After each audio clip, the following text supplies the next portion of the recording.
Welcome everybody to Tales from the Tackle Shop, and today we are in the tackle shop. So this is a bit better. Yeah, we've got a new podcast studio. Alex has had a new shop built. Not yet. Watch the space. The Shaker Piddly is on the case. Shaker Piddly. So 2025 we should be there, shouldn't we? 26? Maybe. If this is hands in his pocket, you'll hear all the change rattling around. He's got so much of it. Yeah. But before I go on any further, we have a guest. We do indeed. We have got our first guest of the season, and I think what we should do is do some like kind of time warp magic. Time warp? Yeah? How are you going to do that? And go... Oh, bloody hell.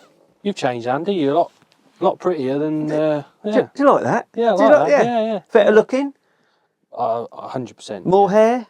Definitely more hair. Yeah, well. Bigger muscles. Yeah, well, yeah. I mean, I don't know if the people looking in noticed the change in Andy, but I did. Because I ain't seen him for a bit. And he's looking really good. He is. Yeah. He is. Yeah. Yeah. Catching a lot of fish as well. Well, yeah, as always. Big perch, big pike, little man. Why?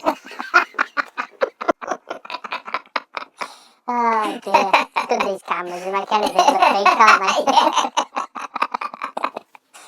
Anyway, you are our guest this week, Mark. Yes. Thanks for having me on. As you can probably see, we're going to talk about the Kamasan Matchman of the year. And there's quite a few hats there, mate. Yes. When you started bringing them out of your bag, I thought... You know, what's in your bag, Angelos? And he's just carried on coming with all the hats. Quite proud of him, actually. Yeah, I would be as well. Yeah, we'll come on to that in a bit. Yeah. You bought some image, future image books, products. Yes, we're going to talk a bit show, about that. Yeah. And also, we're going to go through the match results. Yeah. As we always do. So yeah, we'll start right from the beginning. Right. Because you told me that you've got caps that are actually older than what I am. Yes. Well, in fact, when I first won the Matchman here out in Holland, it wasn't the Kamasan, it was the Shakespeare 2000. Right.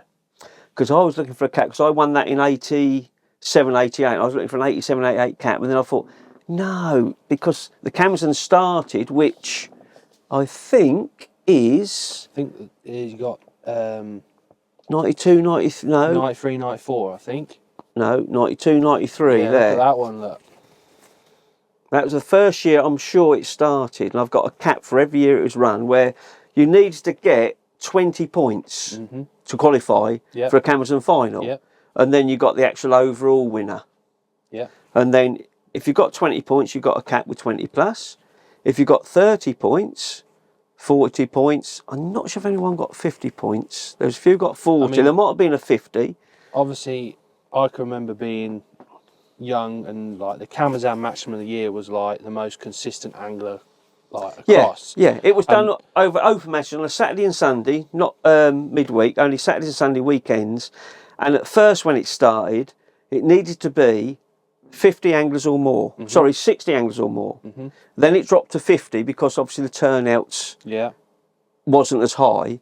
And then the points dropped. So it was 5 down to 1, 5, 4, 3, 2, 1 for the top 5. And then when it became 50 anglers or more, it was 4, 3, 2, 1. I mean, and you got to remember these are on natural venues, aren't they? Yeah. All of this, every single one of these points on natural venues. There may have been, when it started, as more commercial, because that was at the forefront before commercials just started coming onto the scene. So as we got onto the scene, then I got some points off commercials as well. Yeah. In fact, they had some of the finals then on commercials. I think one year I was second at Woodlands. I was second at once. And they put the final on the commercial because there's more people fishing commercials.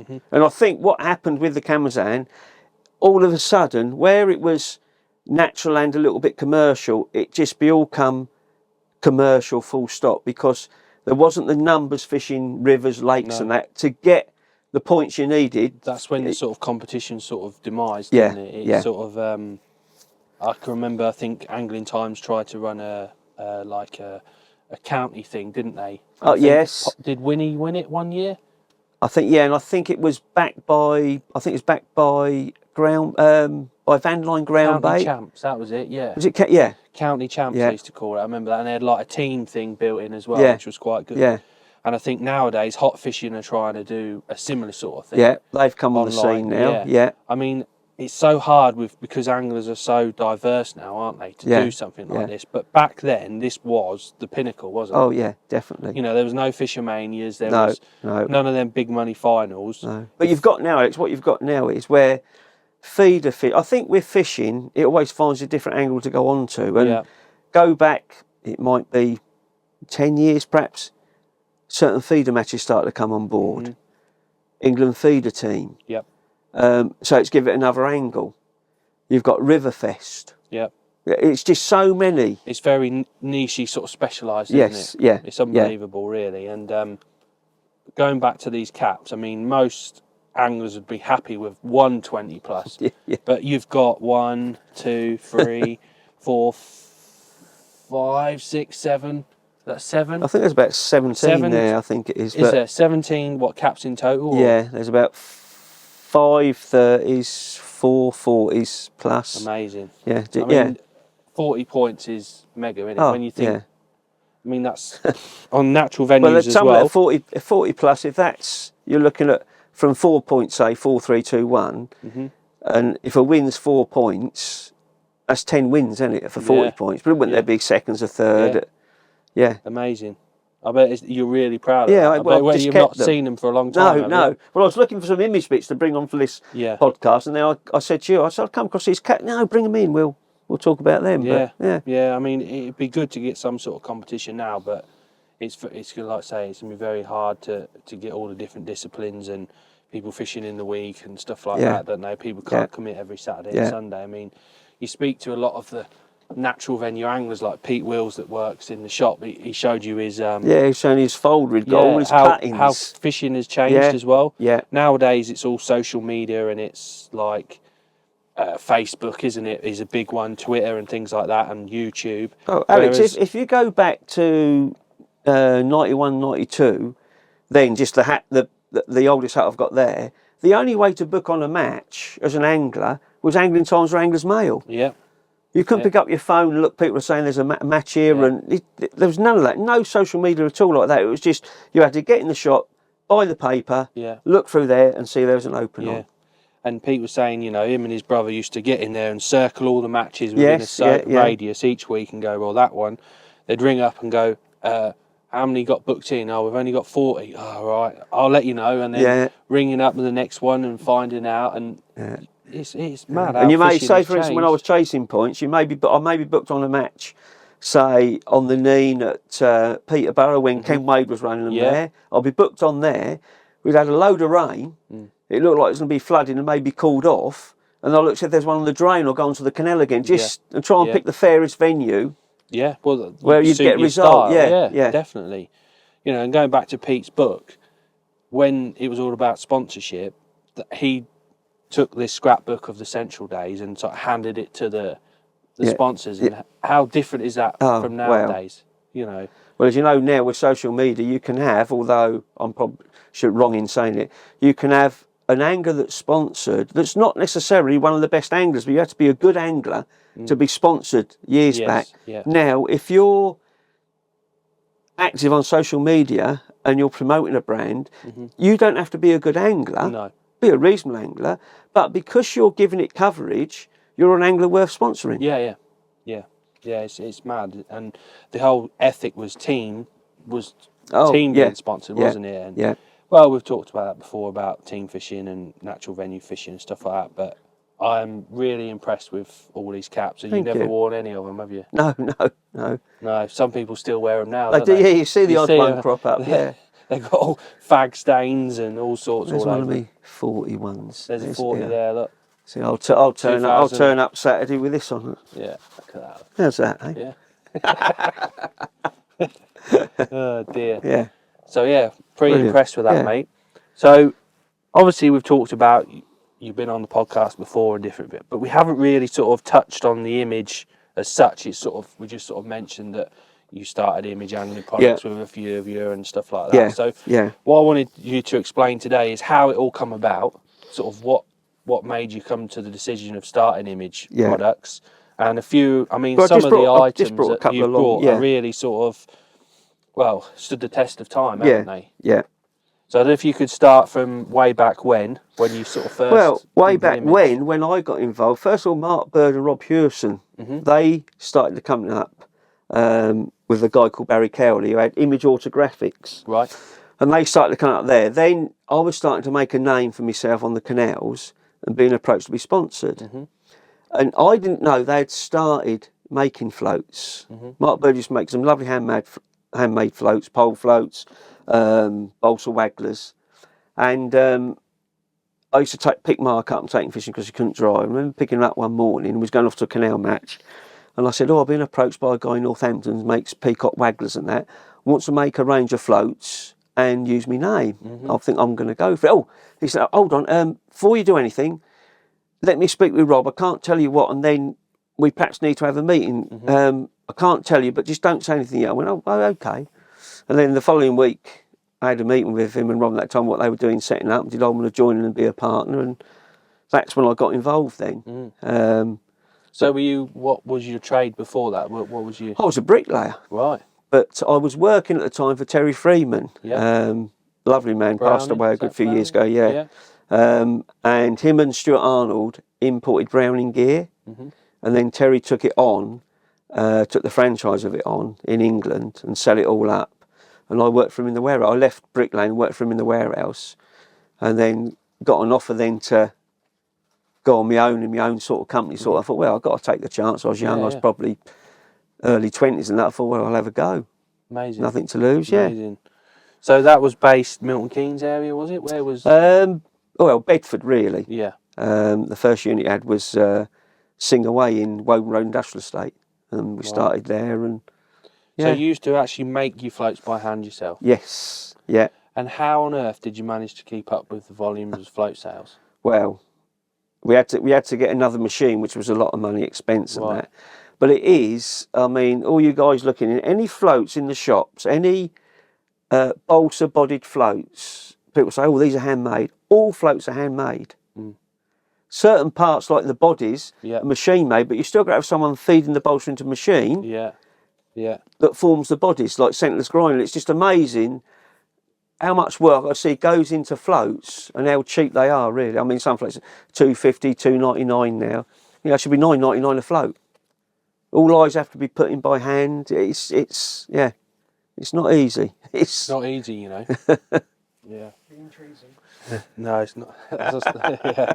Oh, he's still here. I thought he'd gone. Yeah. He's behind the cameras, guys. I mean, they do everything. Didn't see him because he's so small now, but yeah.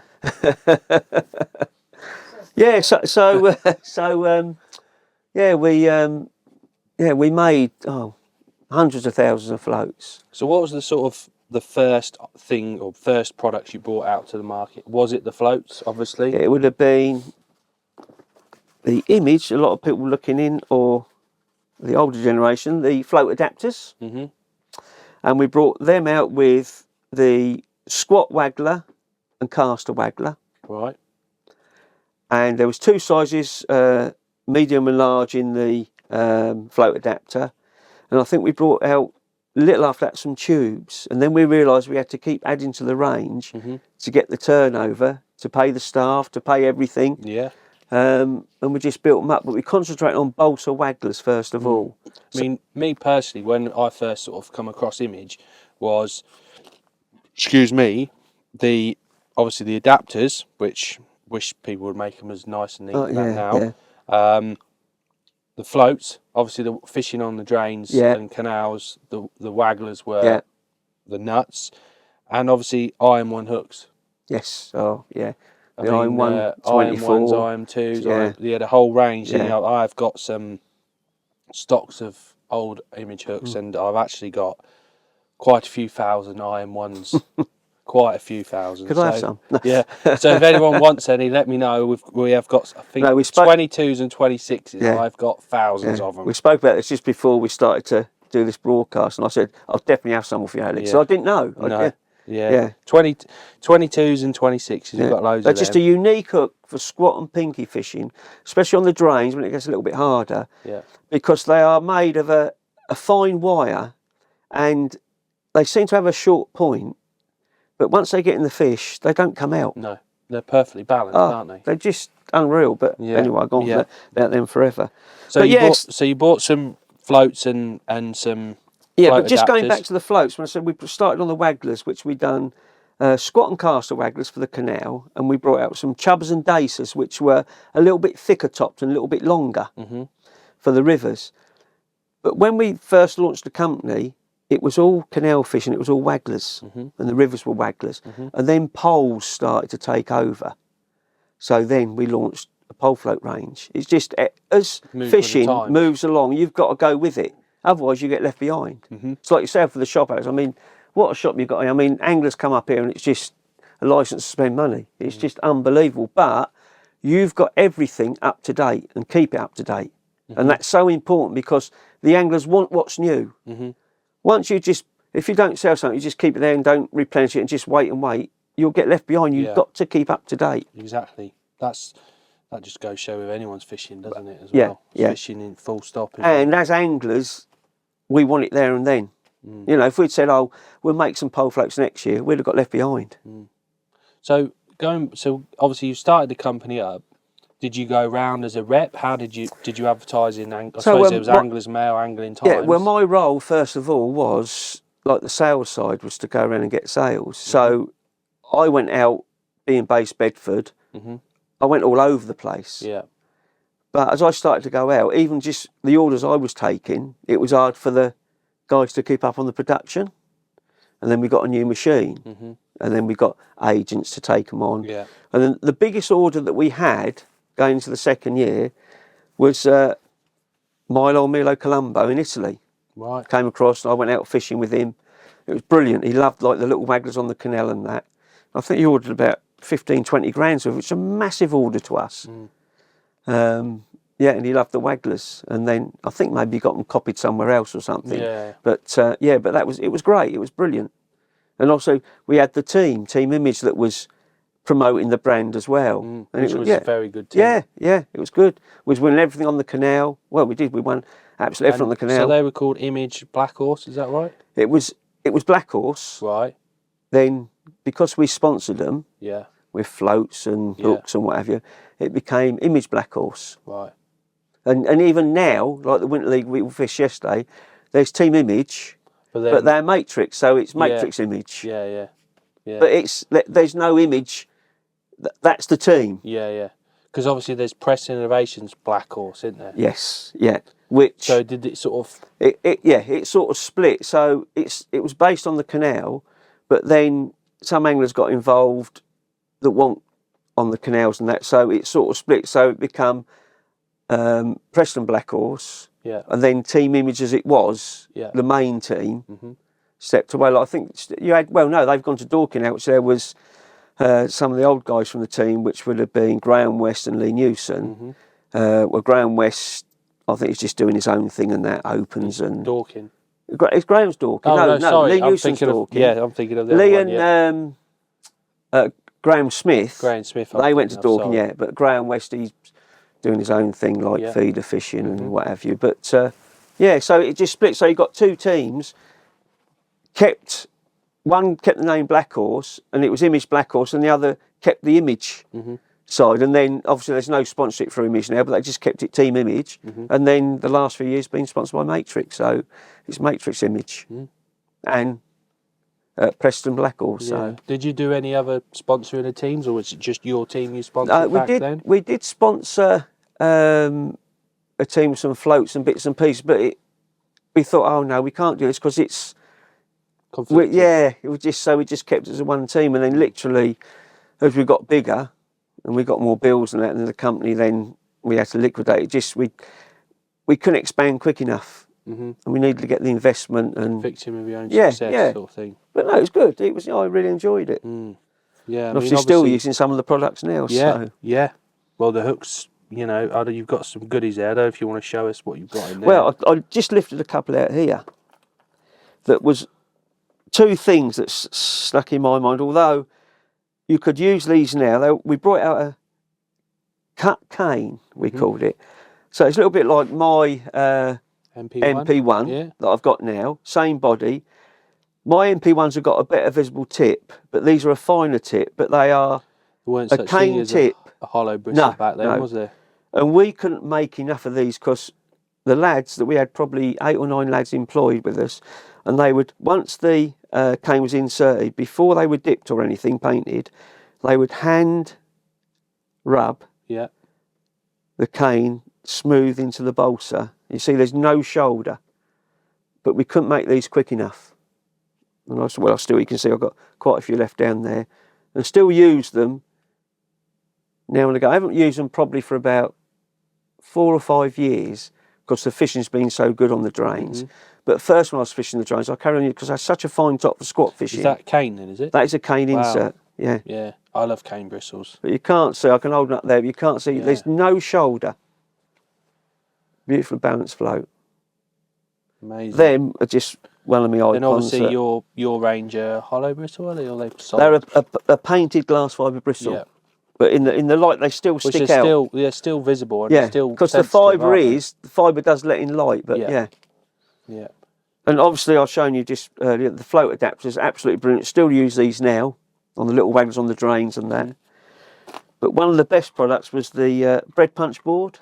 Yeah, I remember about 7 or 8 years ago, there was all the rage again. People were paying silly money for £70 on eBay or YouTube. What they was paying eBay, for, But what I loved about it was if you had a thick slice of bread or a thin slice of bread, we done a liner. So if it was thick, you'd put the slice of bread in, put the lid on, slide it across. Yeah.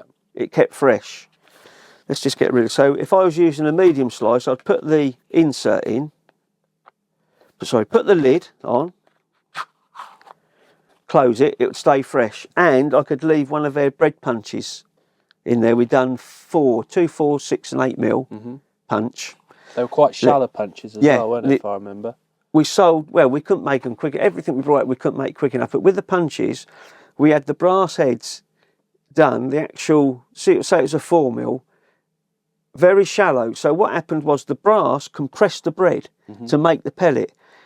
A lot of punches were on the market. Some come from India, copied ours even, but they were too deep. So you punched it and it didn't compress it. Right. But ours, where you roll your bread now, you didn't really have to roll your bread because it compressed it enough. But the art of the board was, you'd start on punch and you might go back to it later, but you'd have to get another slice of bread out. But with the board, you just shut the board up, your slice of bread stays fresh in there, even in the sun in the summertime, you was fishing on the canal.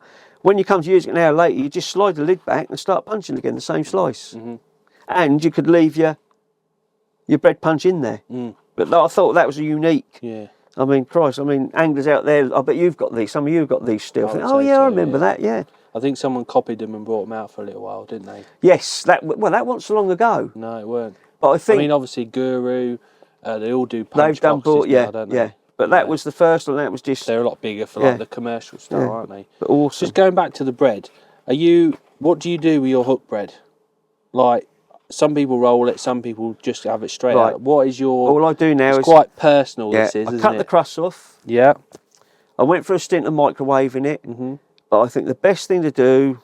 Christ, I'm 60 now, I've been punch fishing best part of probably 5 years. But the best... 55 years, is that? Oh, yes, yeah. The best thing I think is cut the crust off. You can get a thick slice, but probably medium's best. And if you get a stay fresh, Tesco's used to do the stay fresh loaf. Yeah.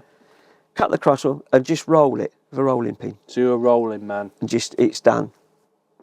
But if your punches are shallow, you don't really have to roll it. But in rolling it, it will stay on the hook better. It does. Yeah. But in rolling it, it doesn't swell up as much as if you don't roll it. Yeah.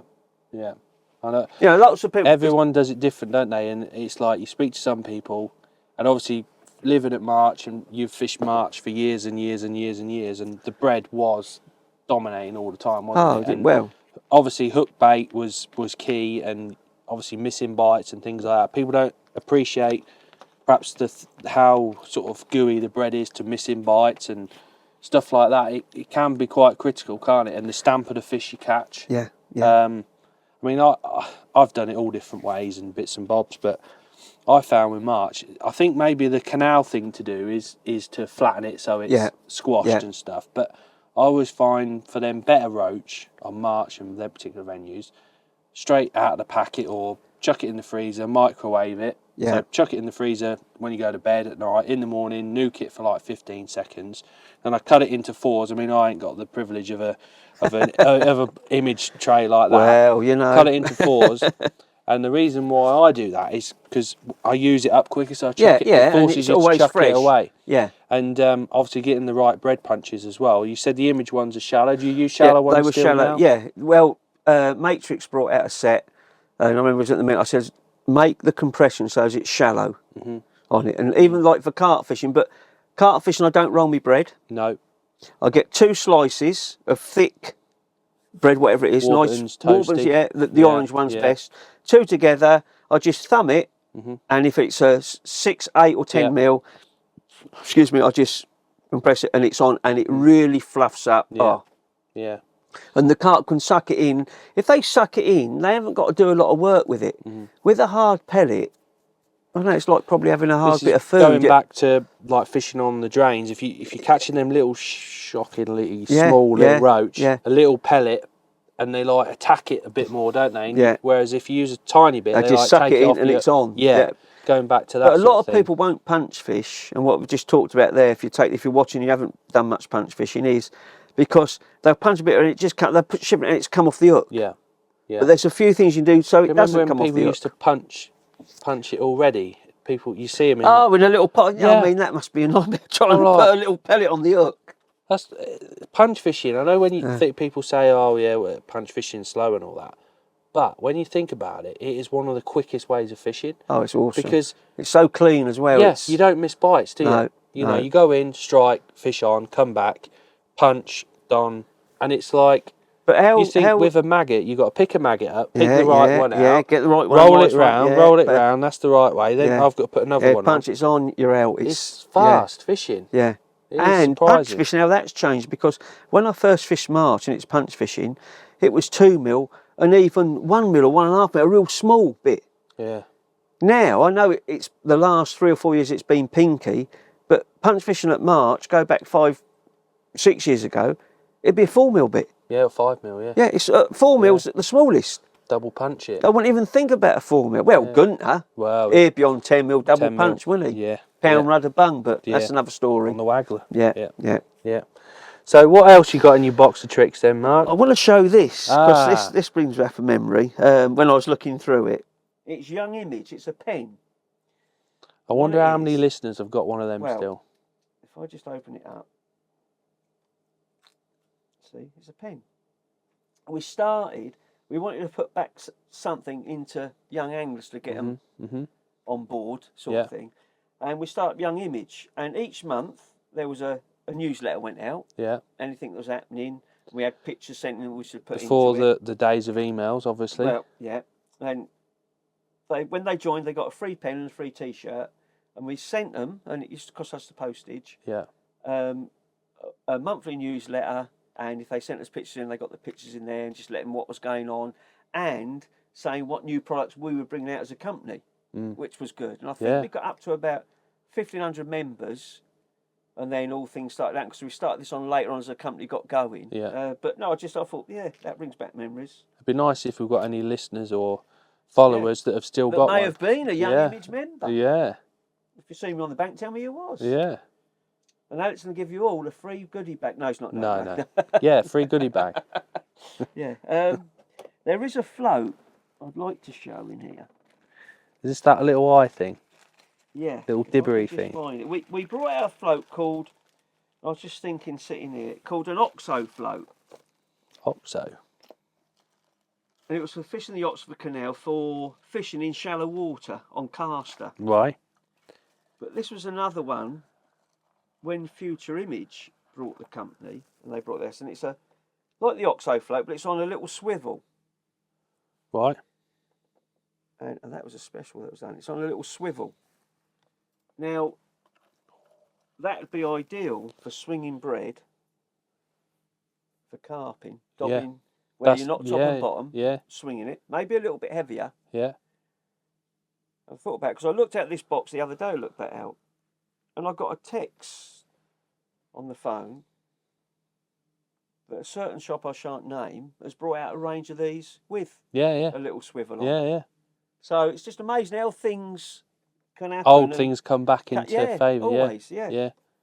A lot of places where they do that flick look, rigging, that'd be there perfect. An image bread punch. Yeah. With a shallow, as you can see. Yeah, it's still got the bread in it, Mark. Yeah, well, I don't know about that.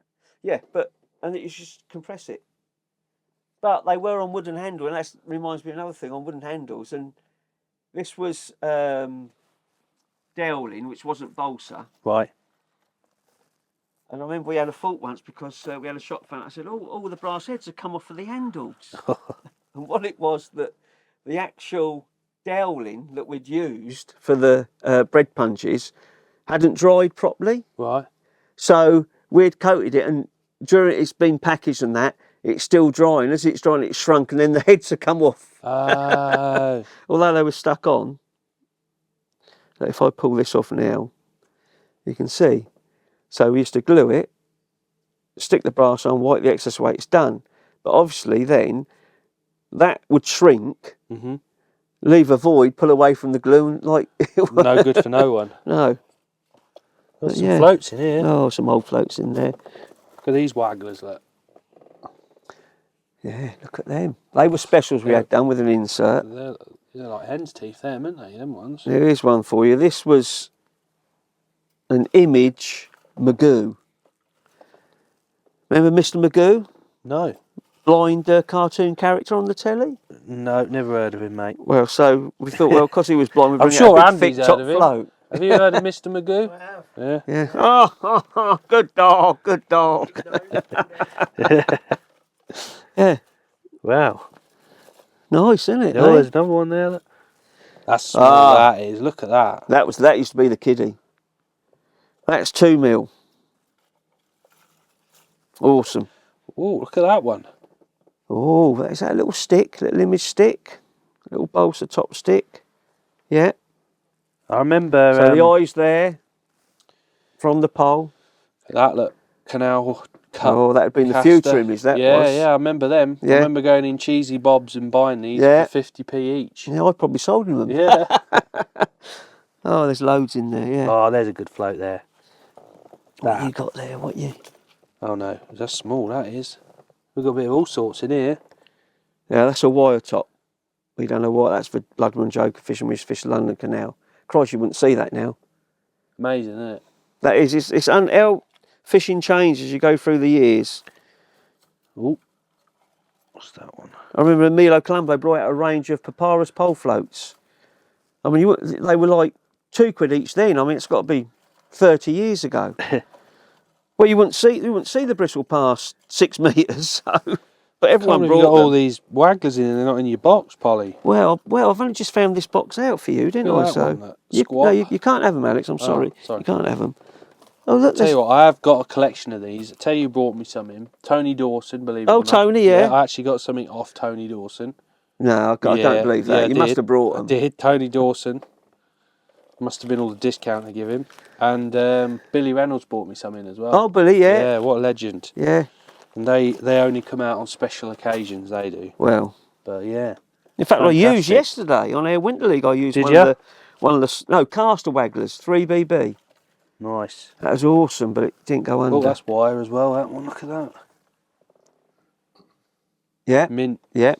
Awesome. Because we've done a wire cut cane and a cane cut cane, obviously. Yeah, it's just changed so much fishing. Mad, isn't it? But it always does a circle and goes back to certain things like we just spoke about. Yeah. Incredible. Definitely. No, brilliant. What other sort of things, obviously what was the next stage with Image then?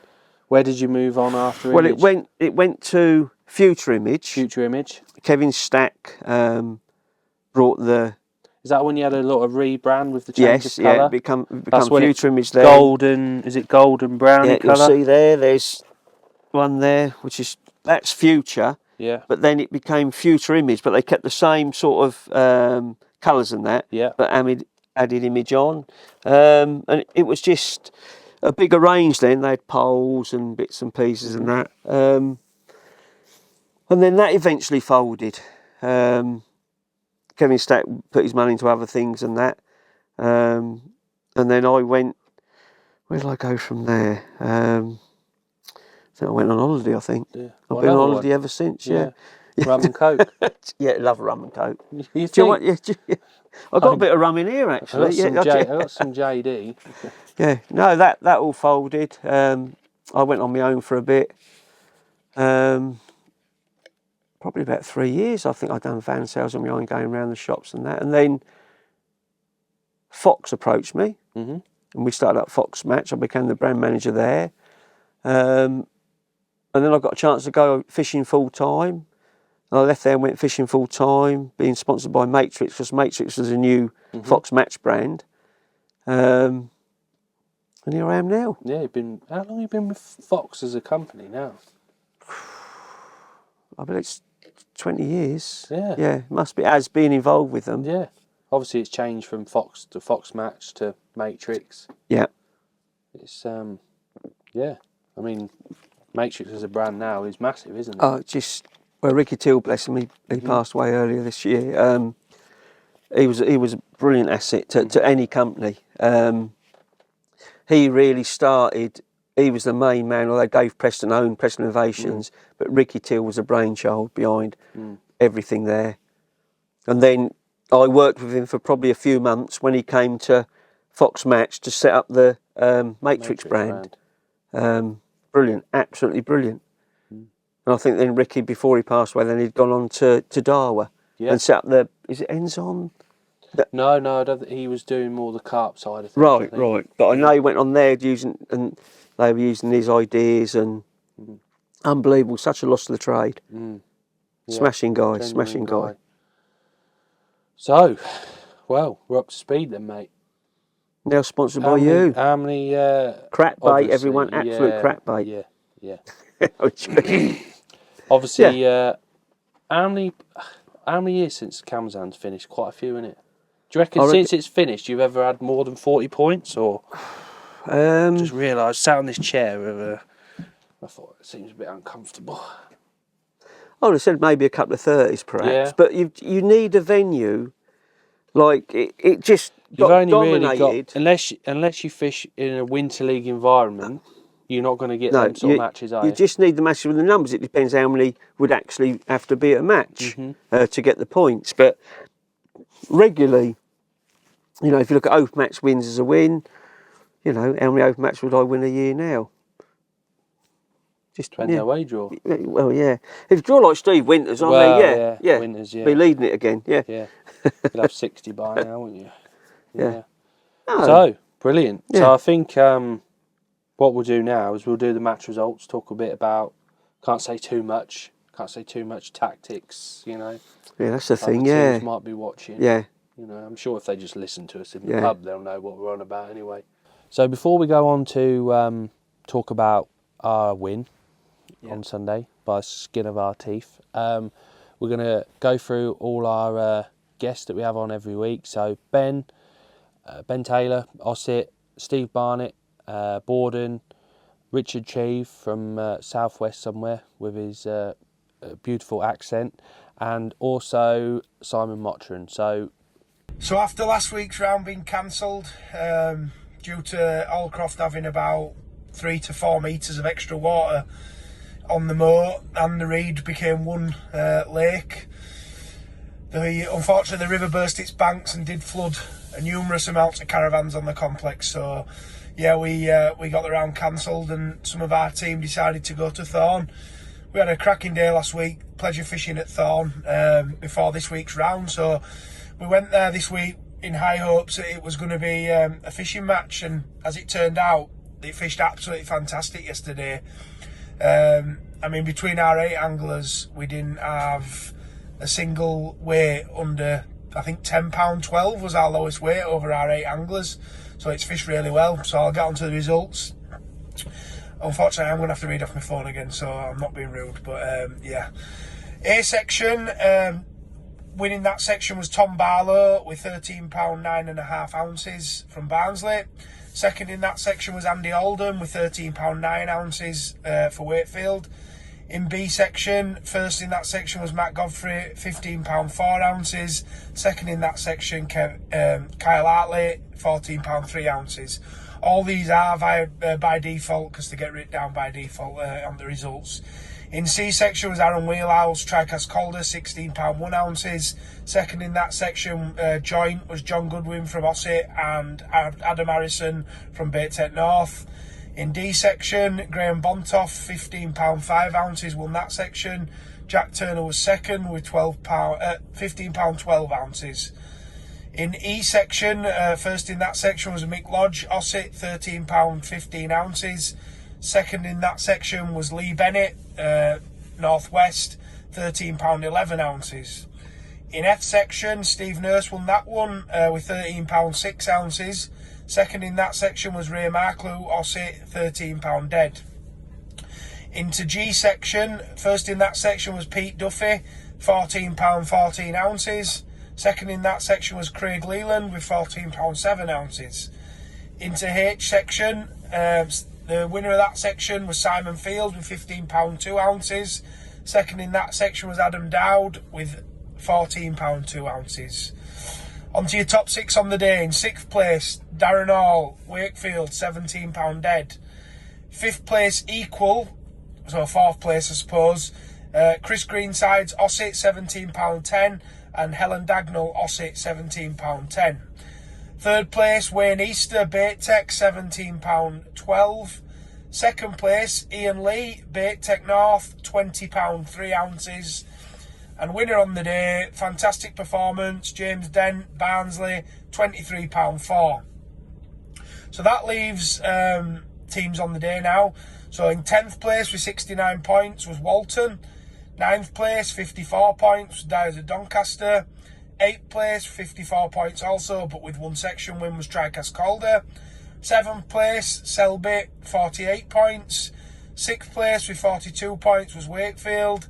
5th place with 45 points was Scunthorpe. 4th place with 38 points was Baytech North.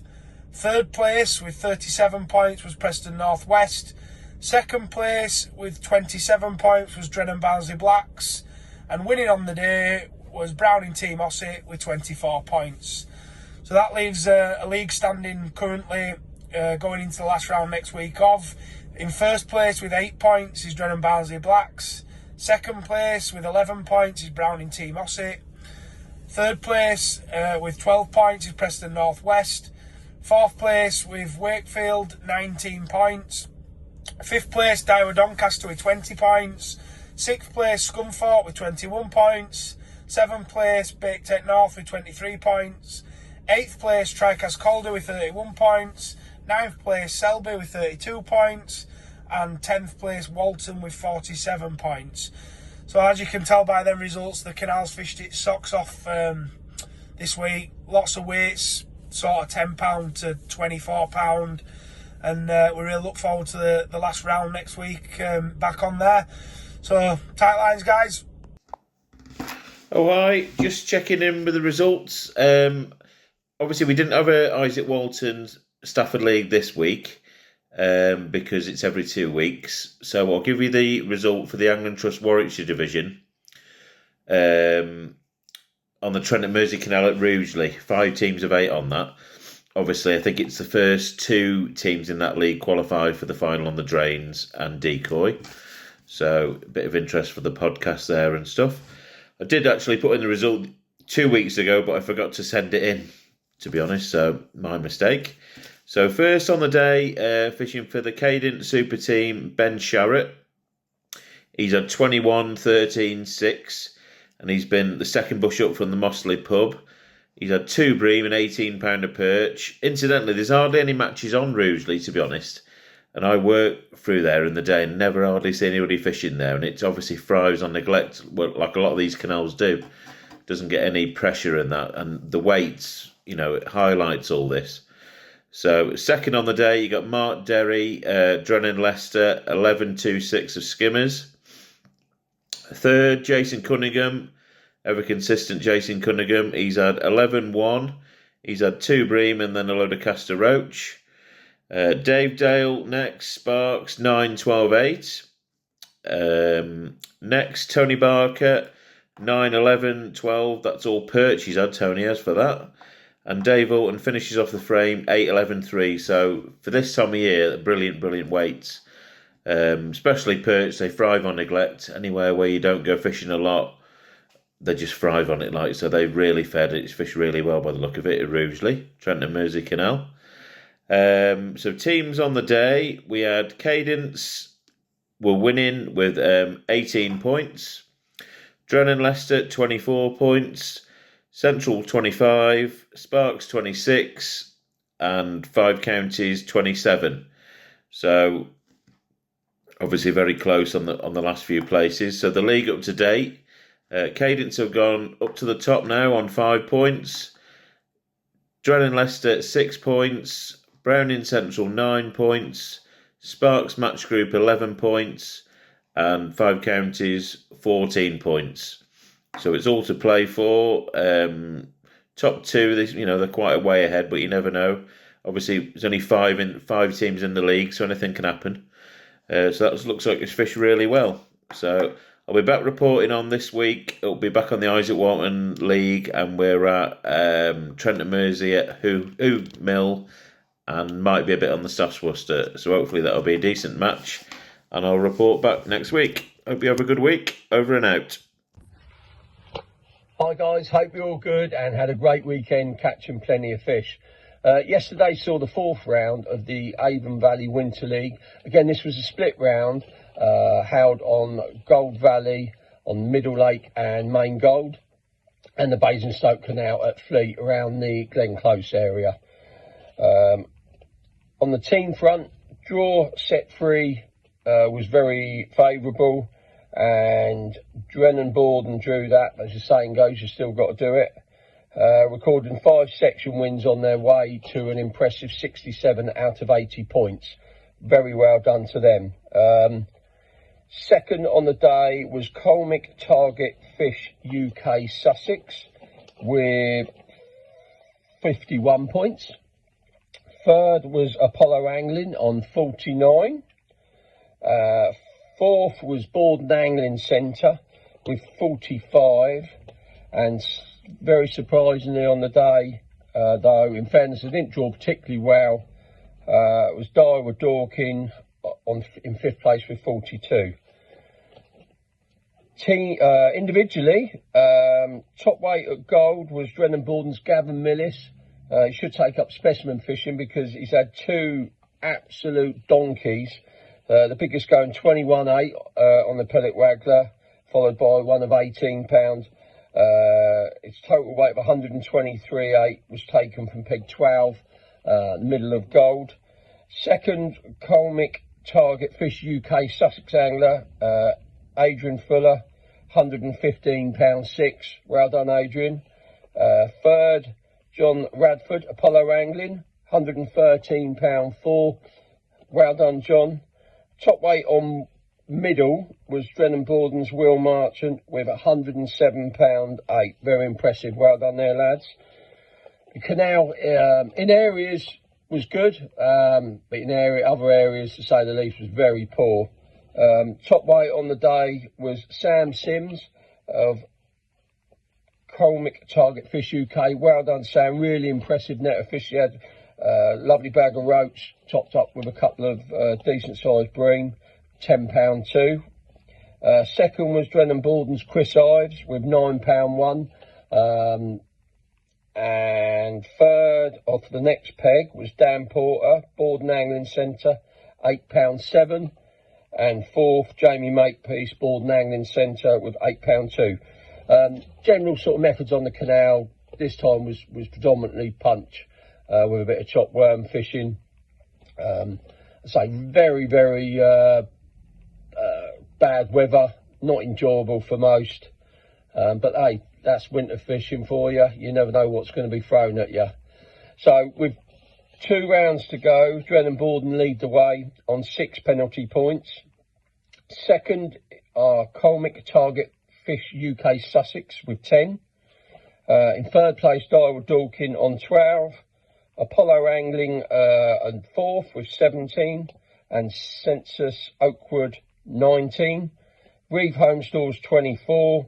Borden Angling Centre 27. And Allen's Marine on 29.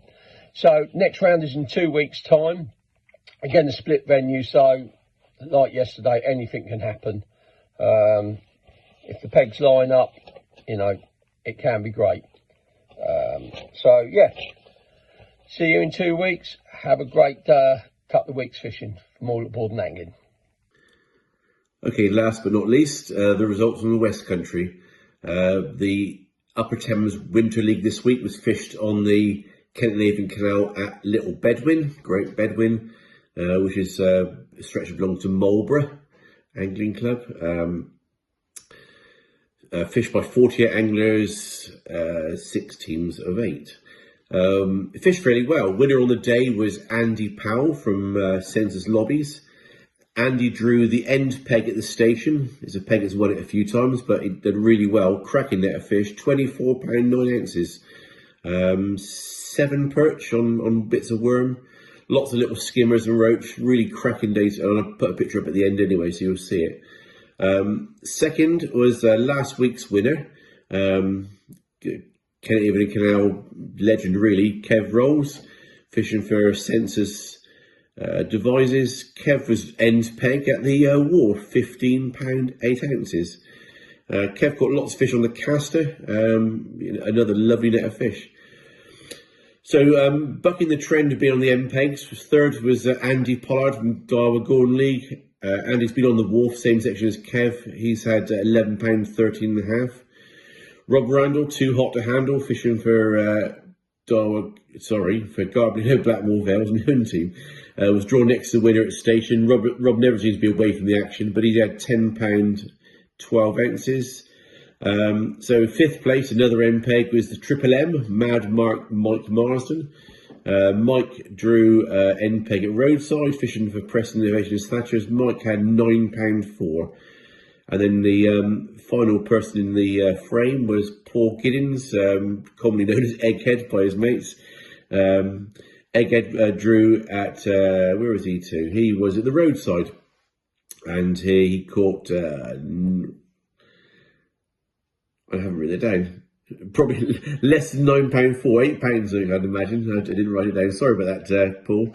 But there we go. Anyway, coming to the teams, it was really interesting because Darwin Gordon League had 33. They were out in the front. But then it was really tight. Census Lobbies had 28. And then the other 4 teams all had 27.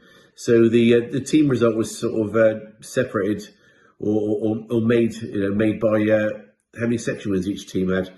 Thatchers, believe it or not, had a blank. That's how patchy it was, and a last. But they still come third. They had 3 section wins, 27 points. My lot, Garblino Blackmore Vale, we had my section win, a bit of a blatant sort of showing off there. And 2 seconds, we had 27 points. Also 27 points was Devices.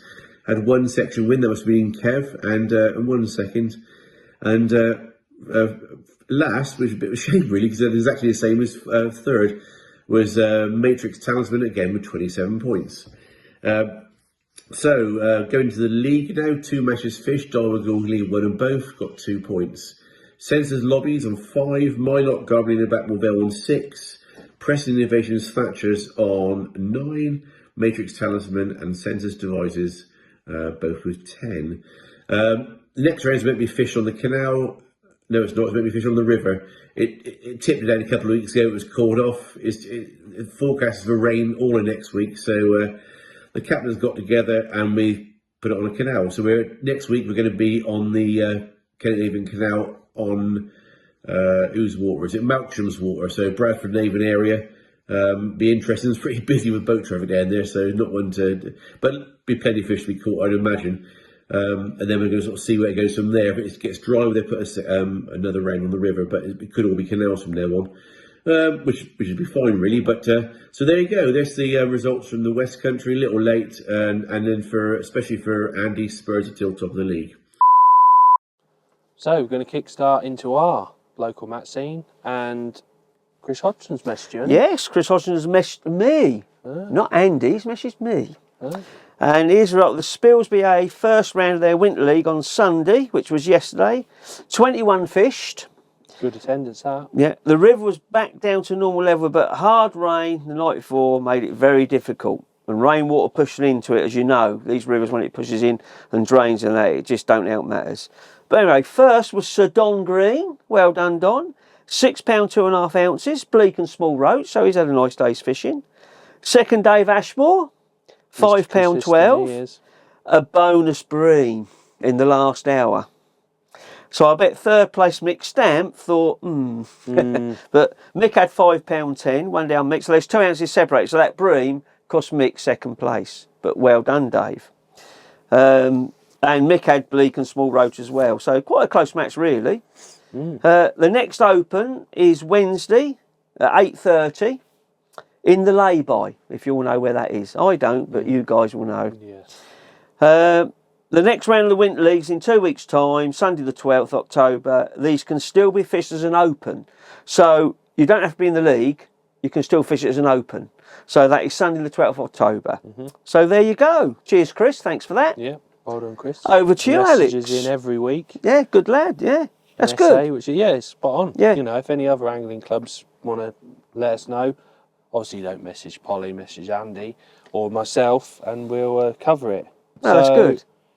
We'll come back this way. We'll come a bit more sort of Cambridgeshire, Lincolnshire-ish, and we'll go to the TID results. I don't know if anyone's seen any pictures of TID this week, but it is silly low again. Like, really? In front of the platform's low. So that amount what had last week, because Bennett was the highest I'd ever seen it. Yeah. They probably run it off. I think that's what's happened. Obviously, when we come to talk about Bennett later on, but I think the middle level have planned for a lot of rain to come this week. That's why everywhere's so low. They've just literally got rid of it, and at TID they've got rid of a lot of water. Right.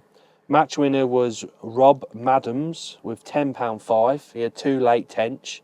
I think the silverfish seem to have disappeared this week. Maybe the colours dropped out. And then your mate Simo, Dave Simmons. Dave? Yeah, he had a lucky bream, £5.7. But the other guy didn't have a lucky 2 tench. No, I see, yeah. No. Well done, Dave. And then third was Simo's son, Ollie, with £5.6. I don't know who was on the scales there, but a bit suspect. Yeah, well, I won't say anything about that. Yeah. So I think they're back again there this Sunday. Not particularly good weights, but I think we'll see a theme throughout our match results how 2 or 3 weeks ago the fishing was exceptional, and on areas where the fish had sort of moved in, and we're going to have sort of mixed results where the fish have moved out. And it hasn't got cold yet. That's the good thing. No. Yeah. So Whittlesea and District Saturday Series, they have a nice little match every week. Last week was cancelled due to the flooding and that. They were back on Cockbank. Cockbank? Yeah. They had some good weights 2 weeks ago, but this week it was normal Cockbank. Graham Booth was the outright winner with £2.2. Runner-up was Mark Barron, £1.15. And then Gary Burton, £1.6. So low weights, but the week before they caught sort of up to £20, I think. Right, and yeah, well, it'd be big weight. He had like 18 or 19 pounds. It'd be the colour. I think the fish are just moving through. Yeah, and they could be sitting where there's no fish, or not as much if they're something another bit. Yeah. And then the Tuesday Club, they were on Whittlesea Bower. Have you fished a bower in you before? Yes, yeah. That's where there's a weir below it and above. Yeah. Looks lovely fishing. Top on the day was Mel Saggers, £10.6. That's a good weight. Yeah. Mike Moen, £8.2. Arthur Small, $7.15. And then Windmill Steve. Are you with me, best mate? Yeah. £6.1. They're good weights. That's decent weights. Yeah. A lot of that's skimmers and small roach and a few rudd, so decent weights for them. And then Ramsey and District. Where were they? They were, funny enough, Ramsey St Mary's, for a change. That is a nice stretch. Yeah, so man on fire was Benjamin Button, Mr Ivan Steels with £9.12 on the whip. Runner-up was Colgate Keith, £9.3. And then Paul Kilby, £7.12. So not as big a weights as they were getting, but I think with Ramsey Still St good Mary's, fishing. it's That's- plenty of yeah, bites, yeah. plenty of bites, Yeah. really good access. So if people are looking for a day's pleasure fishing, Yeah. park behind your peg, perfect. Just a little Is chip. is that day ticket as well or not? Yeah, you can get day tickets. Right, in the bank, right. Yeah. That's brilliant then. Just a little chip shopping award went off there as well. No. For Malcolm Plant. I don't know if you know Malcolm Plant, but he probably won't mind me saying. But yeah, you got chip shop Malk. It didn't go on Badly or well, not as bad as some people. right? Well, we'll talk about that later. Yeah. Later. Yeah. But yeah, so he got chip shopped. So there's going to be 2 or 3 little awards going off this week. Yeah. And then moving on to obviously the East Midlands Winter League at Benwick. Yes. So, what can we say about that? Well, I caught on a light, medium, heavy, pinky squat, maggot caster, worms.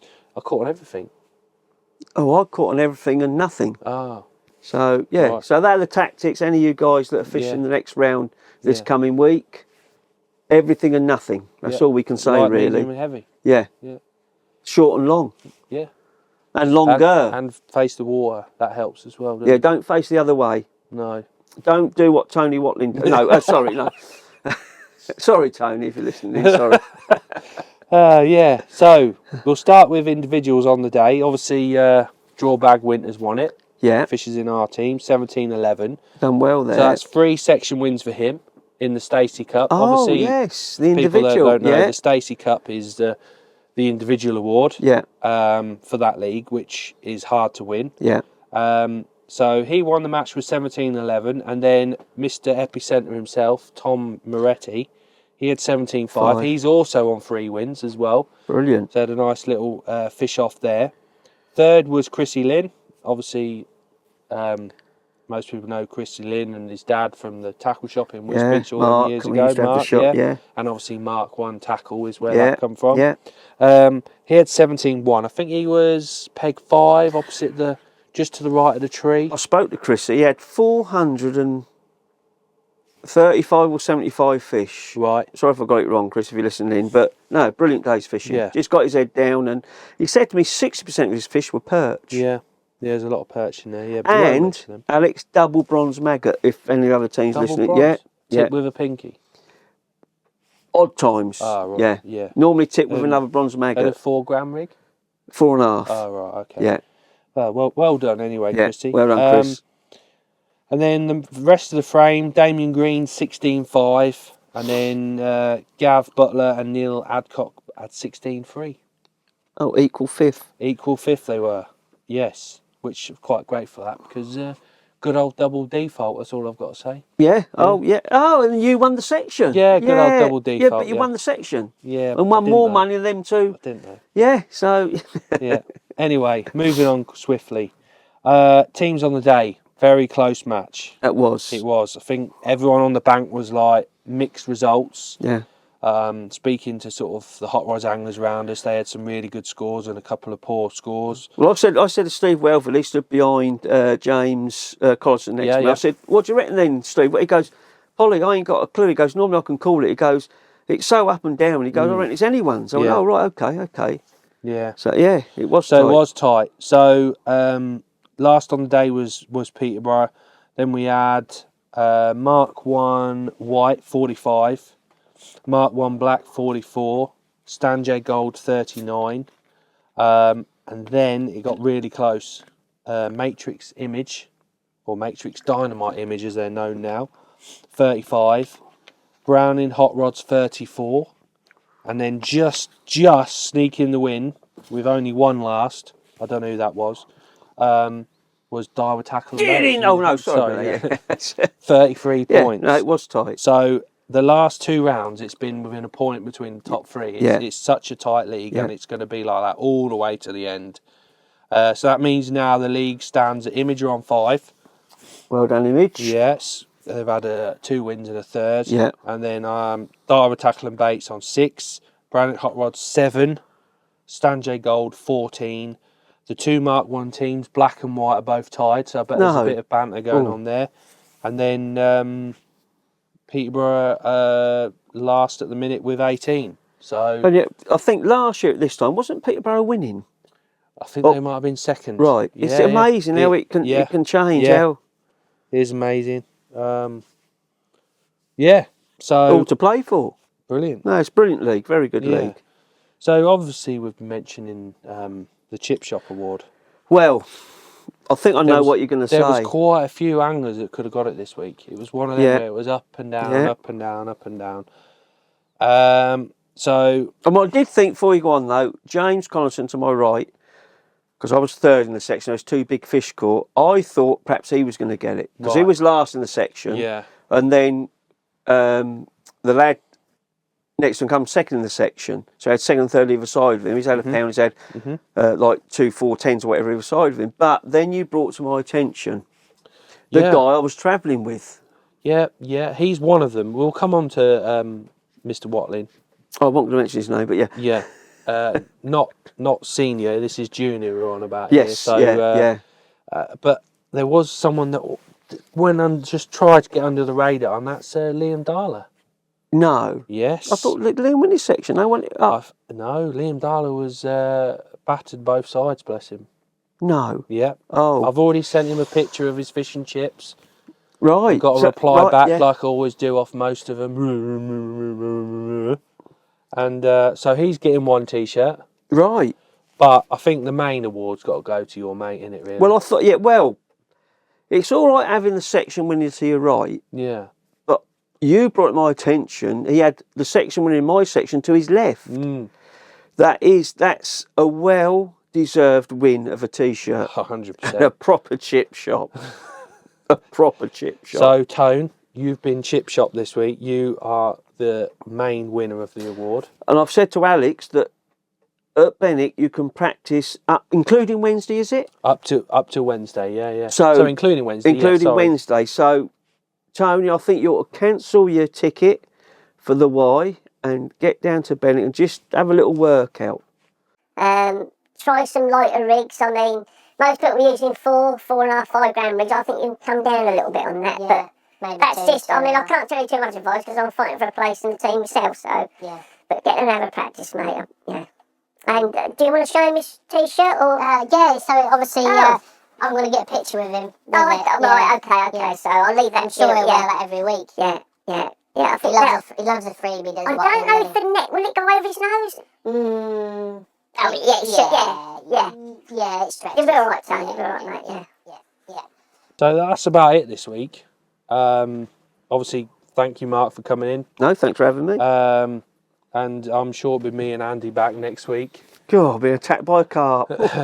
And so, yeah, no, really, thanks for that. And I am really impressed with all these hats. Thank you. It's been really, really good. Thanks to all the lads for, obviously, the match results. And we'll see you all guys next week. See ya. Goodbye.